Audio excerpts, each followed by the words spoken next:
J'ai le plaisir maintenant de vous présenter, Olivier va vous présenter du Lean sur de la vraiment longue durée. Vous allez voir un projet Lean, un chemin Lean qui est sur combien de temps ? 20 ans. Sur 20 ans. Sur 20 ans. Et avec cette notion que quand même dans toutes les difficultés, les revers, les crises, etc., comment est-ce qu'on arrive à structurer cette quatrième partie qui est de dire où est-ce qu'on voit le progrès. Donc Olivier, merci beaucoup. Merci Michael, merci beaucoup.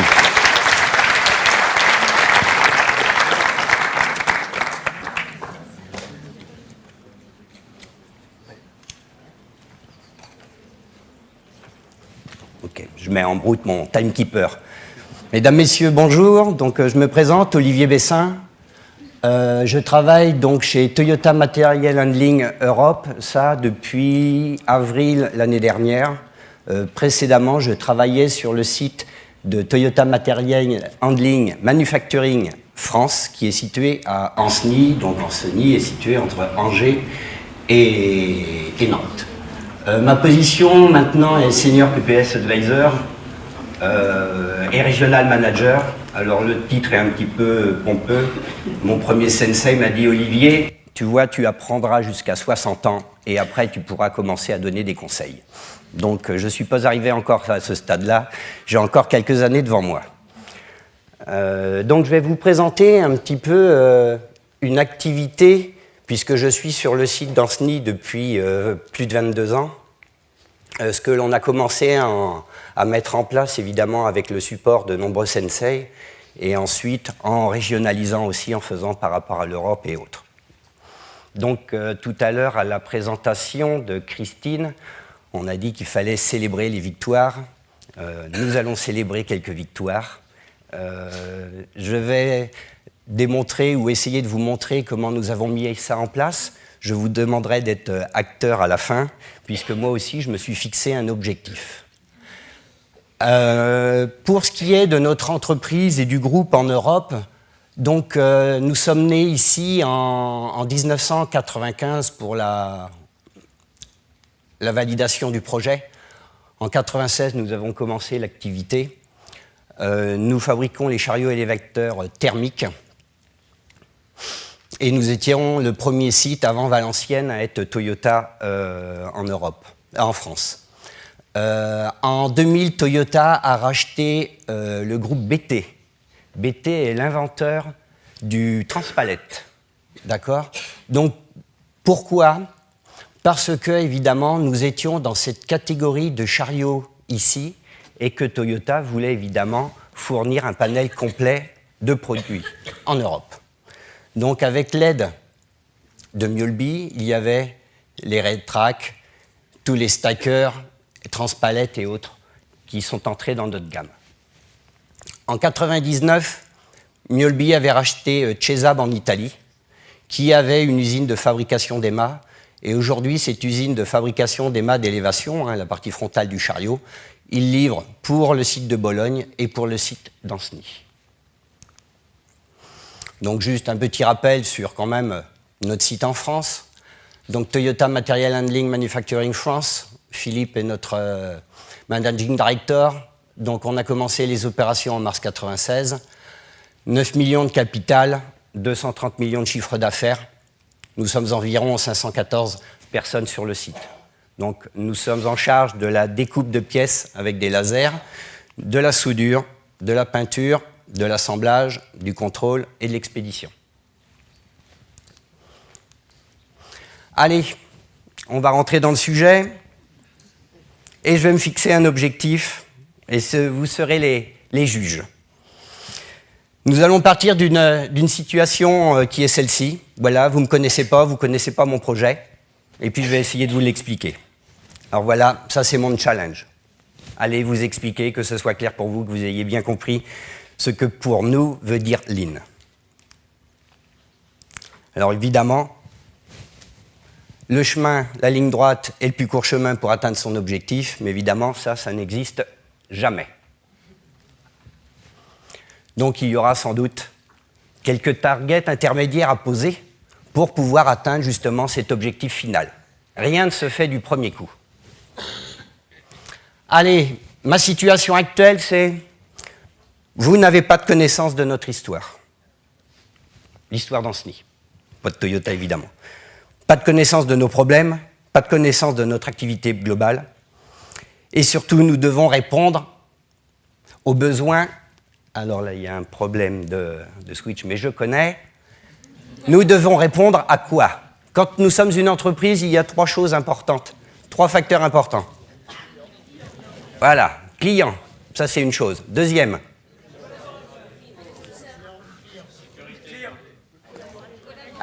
Alors moi, je suis monsieur super basique. Alors vous me donnez des termes là que je ne comprends pas.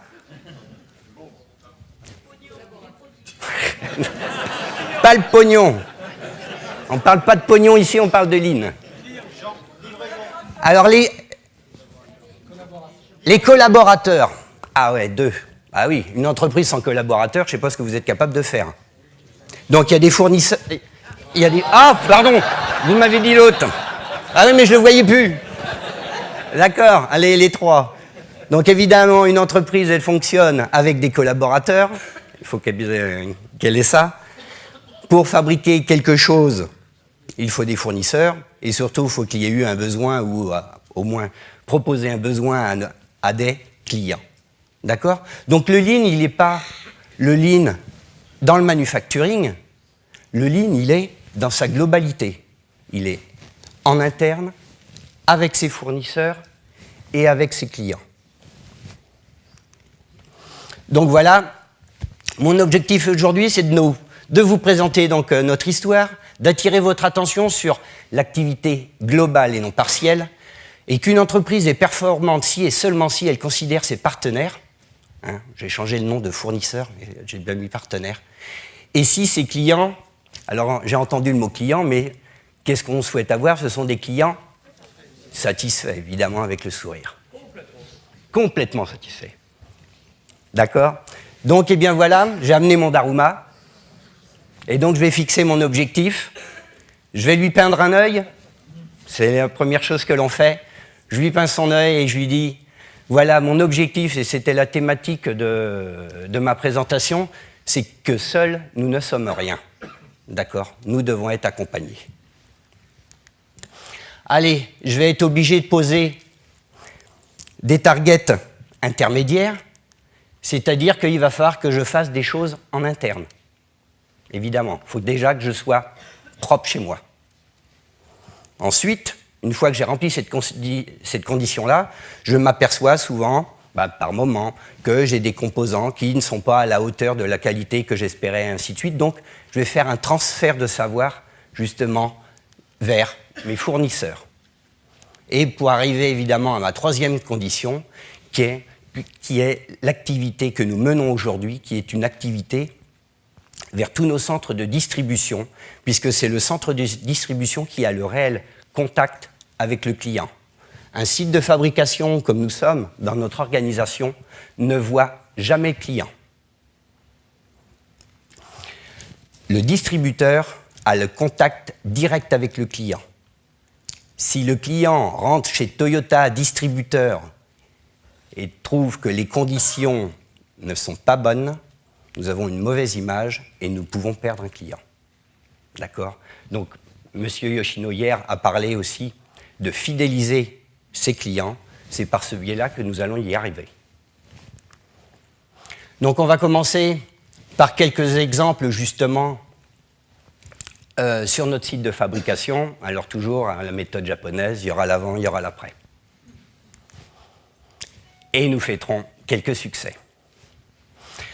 Donc évidemment, nous avons fait une activité qui s'appelle Dantotsu, une activité qualité. Donc elle a commencé avec notre sensei, M. Nomura. Donc M. Nomura sera présent au CEMAT à Hanovre au mois d'avril. Il revient, il a 75 ans. Quelqu'un qui a énormément de savoir, qui a parcouru le monde en long, en large et en travers. Et il nous a dit, on va mettre en place ensemble le plan Dantotsu. Le plan Dantotsu, ça veut dire numéro 1, mais loin devant. Hein. D'accord? Pas de place pour le deuxième. Alors, qu'est-ce qu'il nous a dit? Il nous a dit, voilà, on va commencer en 2008.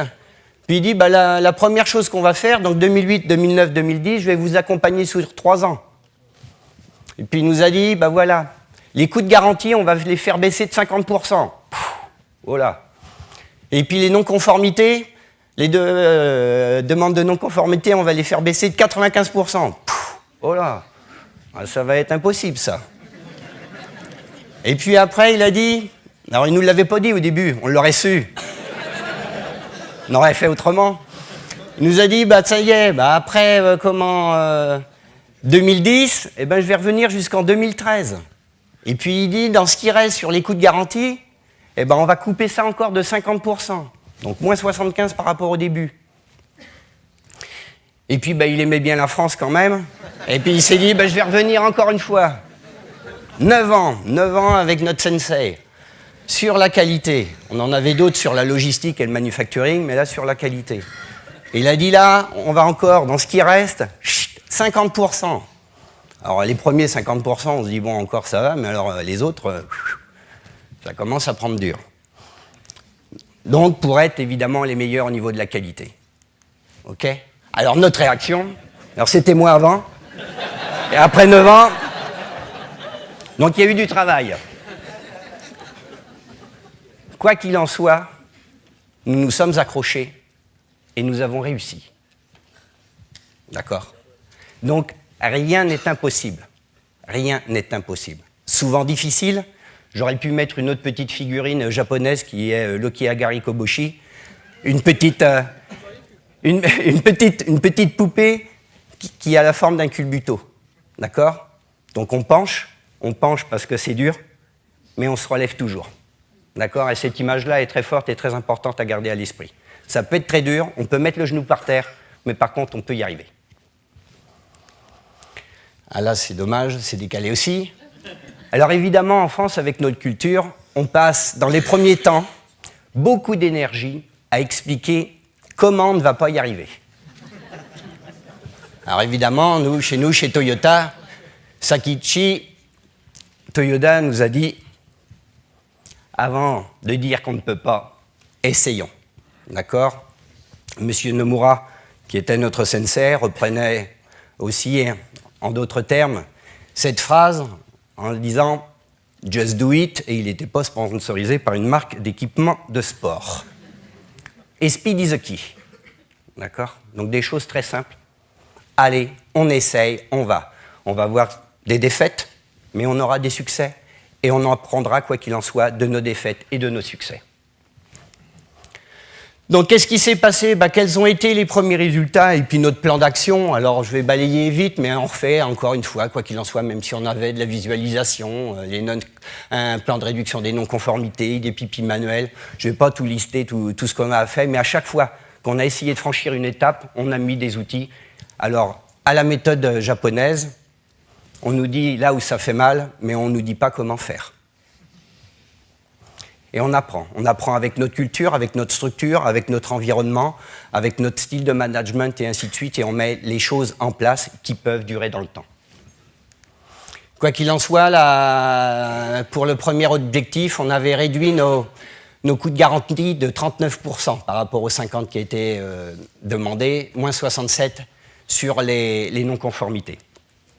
Ensuite, on a mis les weak point management, l'Azaichi. Azaichi, c'est le matin, donc c'est la réunion du matin. Donc chez nous, elle dure 30 minutes et tout le monde est là. Quand j'ai entendu aussi que certains directeurs, présidents ne descendaient jamais de leur étage, chez nous, c'est quelque chose d'inconcevable. C'est-à-dire que le président de la société était, qu'il soit japonais ou français, tous les jours, 8h30, 9h, à la réunion Azaichi Meeting. D'accord ? Lui aussi doit connaître ce qui se passe dans son entreprise. On a continué notre activité, on a remis une nouvelle standardisation, les top management, on a fait une activité un peu plus globale avec l'Europe, puisqu'il y avait dans certains de nos fournisseurs, ils étaient communs pour Bologne en Italie et pour Mjölby en Suède. On a mis en place des pre-delivery inspections. Et nous sommes arrivés donc à moins 82, moins 75 en global Europe. OK ? Monsieur Nomura est parti à cette époque-là. nous avons, quoi qu'il en soit, continué notre activité. Rien n'est fini. On va dire que ça, ce n'était que des étapes. Donc, une activité master dans Totsu et autres. Pour nos résultats, au niveau des non-conformités, ça c'était le Global Europe, la Suède, l'Italie et la France. Nous avons, après 9 ans d'efforts, atteint moins 84%. D'accord ? Nous sommes le meilleur site européen. Pour ce qui est des coûts de garantie, moins 82 au global, moins 80, moins 80, moins 91, nous sommes encore le meilleur site. Donc ça, c'est nos... Comment y arriver ? Ça, c'est juste un exemple. Eh ben, en mettant en place cette activité de master dans Totsu. Donc, ces gens-là, suédois, français, italiens, suédois, sont en charge de former une fois par an les personnes de TMHE. D'accord ? Et de former l'ensemble de nos fournisseurs. OK ? Par un plan qui a été décrit. Eh bien, nous allons pouvoir célébrer quelque chose, puisque nous avons reçu pour notre activité de 9 ans, donc TMHG c'est pour global, donc là c'est monde, nous avons reçu l'award de la meilleure entreprise, et comme c'est global, nos performances étaient meilleures que les États-Unis et que même Takahama au Japon.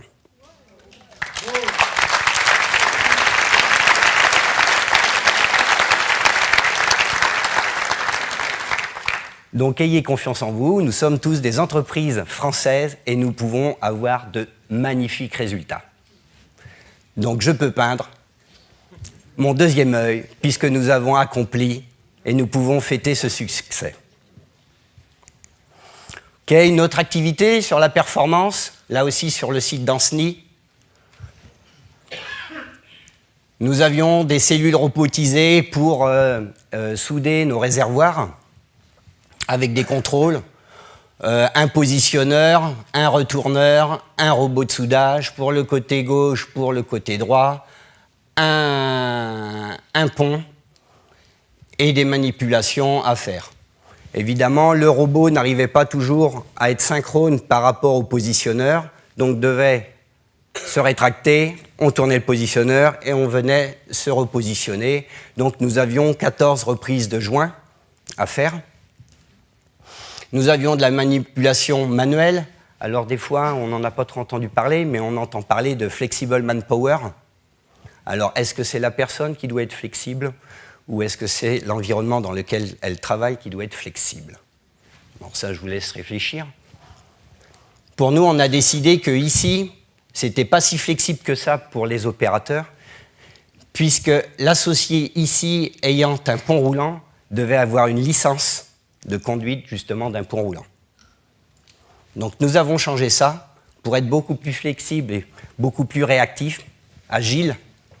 Eh bien, nous avons mis en place que des tables roulantes. D'accord ? Donc nous avons commencé sur plusieurs années à faire de la collecte d'informations, qu'est-ce qui se passait, où c'était, et ainsi de suite. Avec cette nouvelle technologie, on n'avait plus que maintenant, on a un robot qui prend la pièce de 60 kg et un robot qui soude, et ils sont tous les deux synchrones. Toujours, on soude en gouttière, parfaitement positionné, et ainsi de suite. Les effets, alors j'ai fait le résumé sous une forme SEQCD, j'aurais pu rajouter le M, le S pour sécurité, le E pour environnement, le Q pour qualité, le C pour coût, le D pour livraison, et le M pour morale. D'accord ? Donc avant, on voit notre situation, utilisation d'un pont roulant, on devait pour la maintenance rentrer à l'intérieur de la cellule et ainsi de suite. Après, plus besoin de pont roulant, plus besoin de rentrer dans la cellule robotisée. On le met en mode collaboratif, le robot, il sort et on peut directement faire la maintenance des pièces qui ont reçu des projections de soudage. Au niveau de l'environnement, eh bien, on a changé le diamètre du fil. Je vais aller très vite sur ça, mais on a réduit en fait notre consommation électrique. Ça fait partie aussi de nos objectifs. puisque là, on a réduit de 18% sur cette station. Le target était à 10 et le futur est à 25. Au niveau de la qualité, on voit que pendant les 3 années précédentes, on avait une moyenne de 330 fuites par mois. On a essayé de faire des plans d'action, 320, ouais, ça descend, mais alors de rien. 300, ça descend toujours pas. On met en action ce nouveau plan, et là on voit une chute de 96% des fuites. D'accord ? Donc évidemment, la fuite a un gros impact sur le moral, puisque la personne, au lieu de reprendre ce que normalement a été fait par le robot, ne reprend plus. D'accord ? Au niveau des coûts, beaucoup moins de maintenance. On a une plus grande capacité. Et en livraison, évidemment, avec 300 fuites par mois, on avait un direct run ratio, pièce bonne du premier coup, qui était que de 50%. Il fallait des reprises. Nous sommes passés à 98%. OK. Encore une fois, nous pouvons célébrer cette victoire, puisque nous avons reçu, encore une fois, de notre président Onishi, président du groupe, le prix pour l'excellence. D'accord ? Le prix pour l'excellence, nous étions à cette époque-là la seule usine hors Japon à recevoir un tel prix. Je peins le deuxième œil de mon Daruma.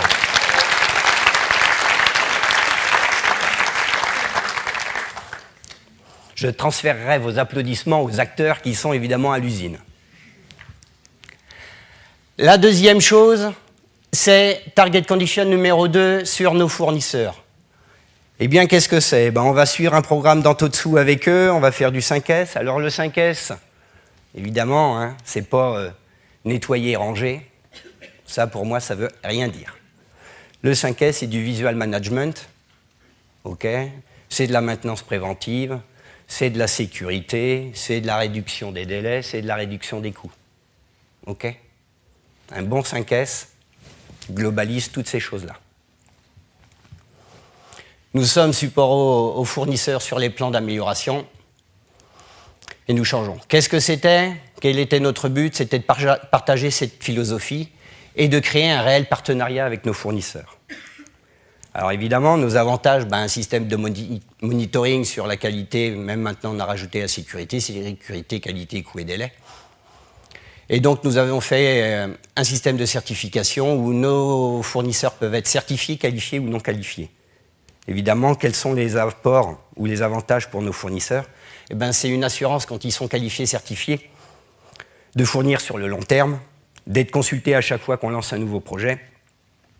Et c'est un argument pour eux aussi de savoir qu'ils sont fournisseurs certifiés chez Toyota en SNI. Comment ça se passe ?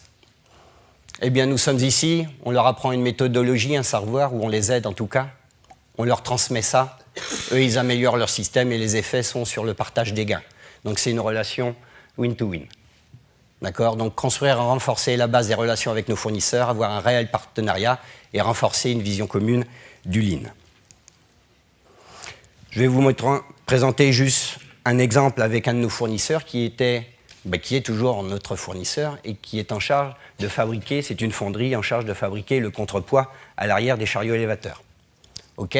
Le point de départ de l'activité, c'était le décochage, où on casse le sable, du moule. Point d'arrivée, l'expédition. Donc c'était toute la finition. Temps de traversée avec les encours, les séchages et autres, les buffers, les stocks, tout, 49 heures. Main d'œuvre, 3h48 hors XP. OK ? Donc beaucoup d'encours, beaucoup de temps, sans valeur ajoutée. Alors là, c'était la map de tout ce qui se passait. Là, ce sont tous les encours aux différents postes. Donc le décochage ici. On suit différents stocks, les barbages, mastiquage, peinture, hop, 2 boucles parce qu'il y a 2 couleurs sur notre contrepoids et refroidissement, expédition. OK, 49h30, ça c'était la situation que l'on a observée quand on a commencé l'activité. On s'est dit qu'en réduisant certains buffers à certains endroits, qui n'étaient pas tous nécessaires, on pourrait gagner 21,7% et passer à 38 heures. Après un approfondissement de cette étude, on s'est dit que là, il y avait une cabine peinture et ainsi de suite, on était capable de la supprimer en peignant mouillé sur mouillé, les technologies actuelles le permettent. Moins 30%. On a regardé après toute la main-d'œuvre, où est-ce qu'il était possible de faire quelque chose. Et on s'est dit, dans un premier objectif, il est capable d'atteindre les 16%. Dans un deuxième objectif, hop, on sera capable d'atteindre 25%. OK? Donc là, c'était devant les barbages, c'était les conditions 5S. Là, ici, vous avez des contrepoids 1 tonne 5, 2 tonnes, 2 tonnes 5, 3 tonnes, 3 tonnes 5. Alors quand il faut suivre un plan de production et qu'il faut aller chercher dans cette montagne de contrepoids les pièces pour couper les carottes d'injection, et ainsi de suite, c'est un petit peu difficile. Ils ont commencé à mettre en place certaines activités. Alors on peut dire 5S, mais c'est surtout d'avoir un flux continu, okay, et de limiter les tailles des buffers. Les résultats de cette activité-là, c'est qu'on a réduit la lead time de 30%, on a réduit la main-d'œuvre de 25,5%, et que, comme c'était un accord win-to-win, FMGC nous a concédé une réduction du prix du contrepoids de 13,6%, d'accord, à multiplier par 10 000 contrepoids par an. Voilà, en parallèle de cette activité-là, et ben pour FMGC, eh bien, elle a un taux de service elle a atteint un taux de service de 99,87%, une réduction de 40% des non-conformités, et la FMGC, grâce à cette activité, est devenue fournisseur certifié. Voilà, les fournisseurs certifiés que nous avons, et la FMGC, ici, est apparue comme fournisseur certifié qu'elle n'était pas avant. Encore une fois, un succès avec cette entreprise.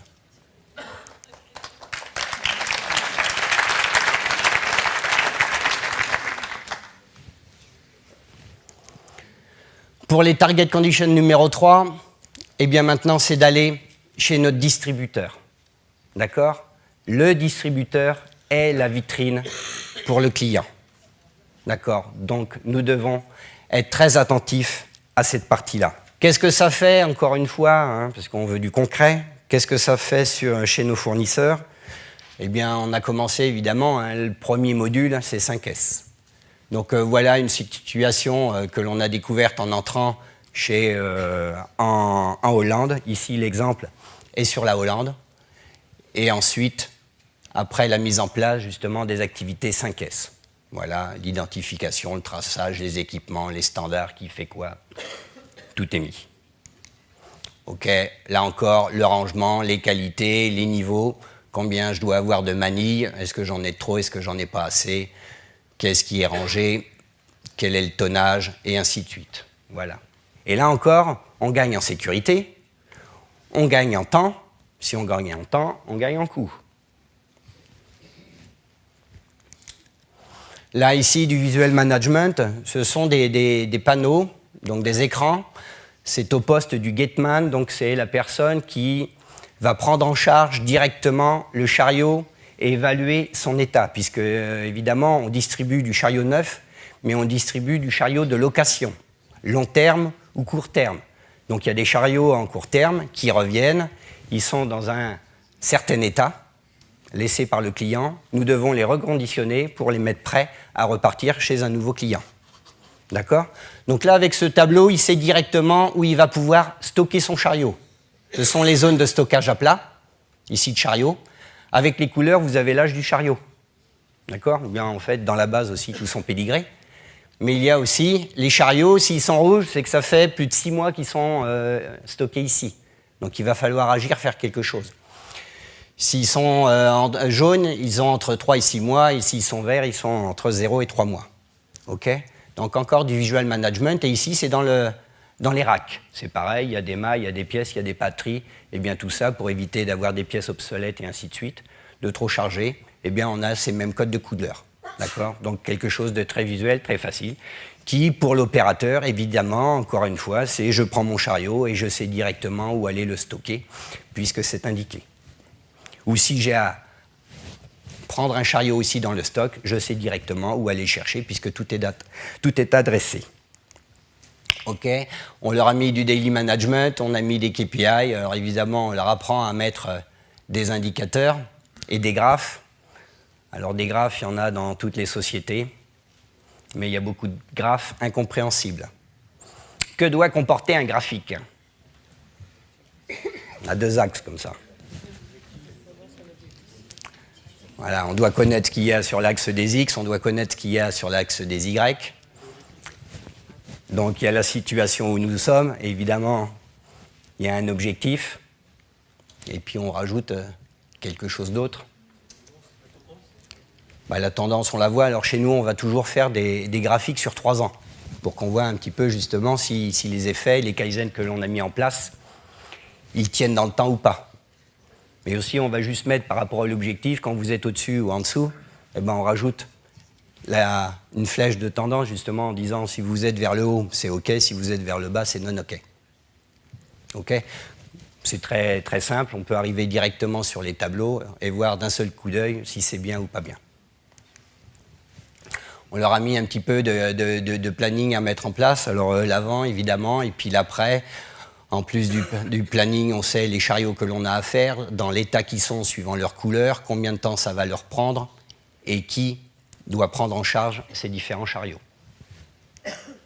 OK, on leur a fait faire, vous connaissez très bien, du Dantotsu. C'était quelque chose qui était inconnu dans notre réseau de distribution.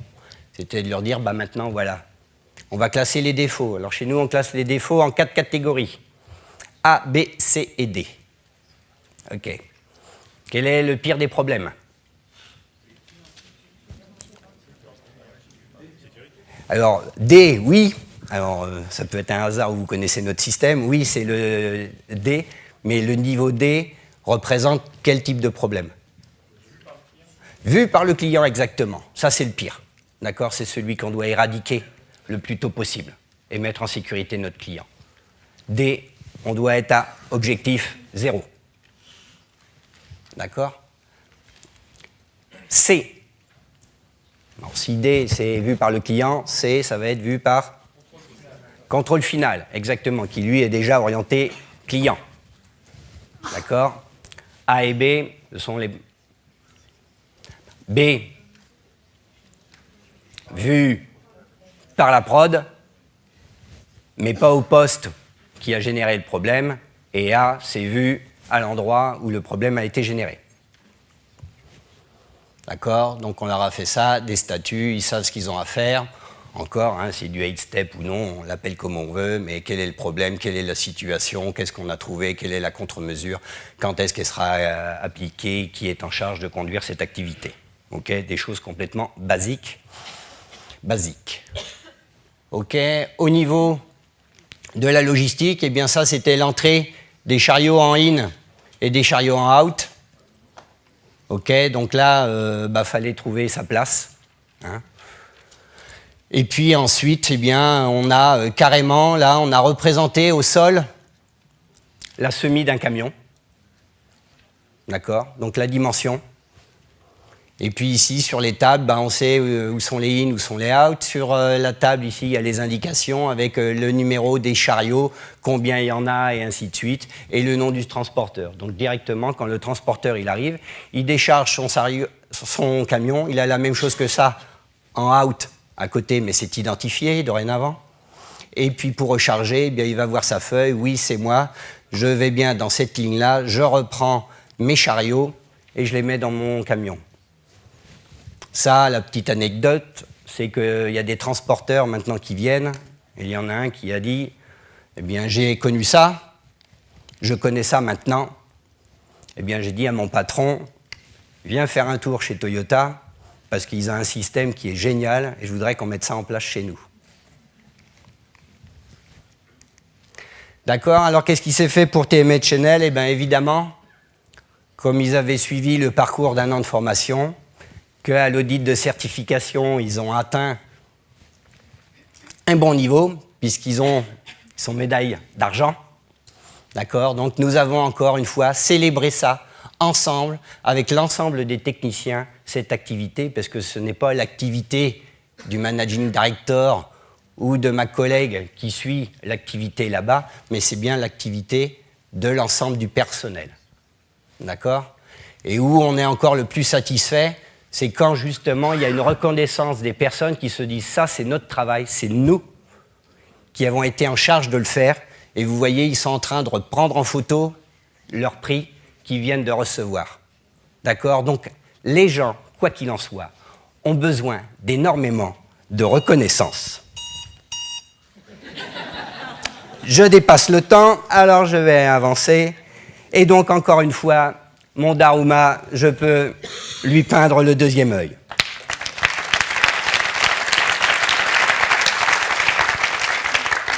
Comme l'a très justement dit tout à l'heure Michael, en France, notre sport favori, c'est de cacher sous le tapis tous nos problèmes.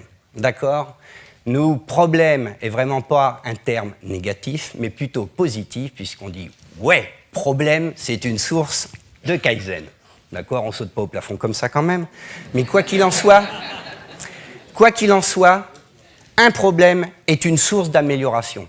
Et c'est vraiment dans cette optique-là que nous voyons les problèmes. D'accord ? Et un problème n'est pas quelque chose que l'on doit cacher, taire à notre patron, parce que sinon on va se faire engueuler et ainsi de suite. OK ? Sans problème, on ne peut pas avoir de Kaizen. Hein. Le Kaizen n'est du problème. Donc voilà, ce que je voulais vous dire, c'est que, encore une fois, par Taishi Ono, hein, l'architecte du Lean, le Lean, ce n'est pas un patch, ce n'est pas un petit chantier que je mets à un petit endroit. Le Lean, c'est sa globalité. Et là, je vous ai essayé de le montrer en partant des sites de production, de la collaboration avec les fournisseurs et de la collaboration maintenant avec nos clients. D'accord ? Donc, mon objectif, et maintenant c'est vous qui allez être, me dire, ma situation était de vous dire, dans mon histoire, de vous conter notre histoire, et d'arriver à ce challenge que vous ayez compris qu'il faut travailler tous ensemble et qu'il faut mettre le Lean dans sa globalité. Alors, avez-vous compris, oui ou non? Oui. Bon, alors évidemment, je vais cocher. Et hop, je peux peindre mon œil.